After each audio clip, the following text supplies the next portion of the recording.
orang yang kena sihir, kesurupan, jin nasab, atau kena ain, berarti benteng dia udah lemah.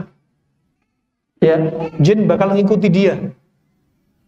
Contohnya, permisi akramakumullah, dia bakal sering melihat sesuatu yang berkelebat. Dia kadang dilingkupi rasa takut. Kemudian kadang dengar suara-suara aneh, bisikan dari mereka. Kemudian, subhanallah, ya, permisi, bahkan jin ngikuti dia di rumahnya, permisi.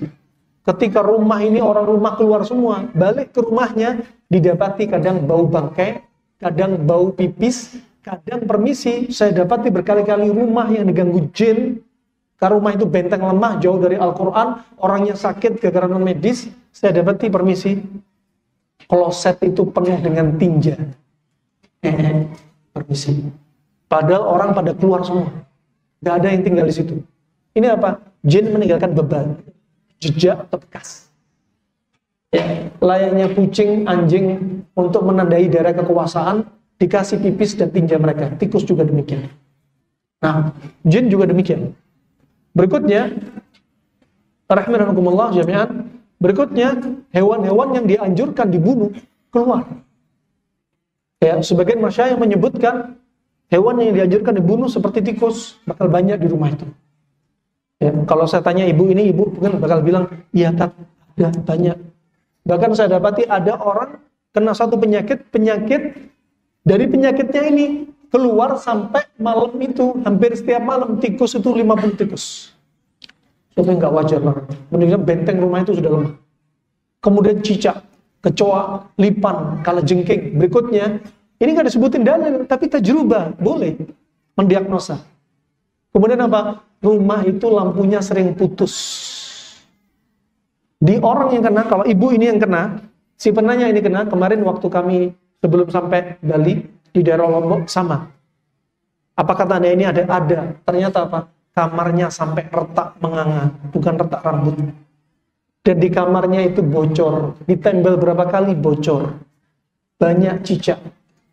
Kenapa? Hewan-hewan pun yang diperintah dibunuh, itu mendekat kepada dia. Kenapa? Benteng dia udah lemah.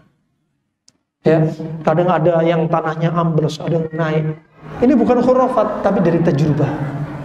Subhanallah, setelah rutin, ya orang-orang seperti ini rutin baca surat Al-Baqarah tiap hari, sebagaimana ada hadis Nabi disebutkan, man qara'a surat Al-Baqarah, man qara'a Al-Baqarah, ya, inna syaitan la yadkhulu baitan yuqra'u fihi Al-Baqarah. Setan enggak masuk rumah yang dibacakan padanya surat Al-Baqarah. Setelah 1 pekan lebih dibacakan surat Al-Baqarah, tiba-tiba padahal nggak pakai racun cicak, racun tikus, ini hewan hilang semua menjauh. Nah, ini rahmatullah jami'an. Jadi apa? Rutinkan Anda, si penanya ini, baca surat Al-Baqarah, kalau bisa sekali majelis, sekali habis, stop. Kalau nggak bisa semampunya, 1 hari itu usahakan surat Al-Baqarah dihabiskan. Ya, ini nggak disebutkan khusus 1 hari penuh dalam sunnah, tapi boleh istighfar bil Quran. Kemudian Anda rutinkan zikir pagi petang, Anda rutinkan kajian, hindari rumah itu dari gambar-gambar, musik-musik, patung-patung, ya. Kemudian juga pakai air ruqyah, Anda mandi pakai air ruqyah. Baca Al-Ikhlas, Ayat Kursi, 2 ayat terakhir Al-Baqarah, Al-Kafirun, Al-Falaq, An-Nas, ya. Anda baca Al-Fatihah juga Anda baca. Kemudian apa? Cara ini juga nggak disebutkan, tapi mujarrab. Apa? Air ruqyah dipercikkan ke tempat hewan-hewan tadi keluar. Ya, retakan-retakan yang bocor-bocor nggak kunjung sembuh. Di tempat yang lampu sering mati. Kenapa? Setan ini punya aura. Auranya sampai bikin daerah tersebut nggak nyaman. Sampai Anda pun nggak nyaman. Alam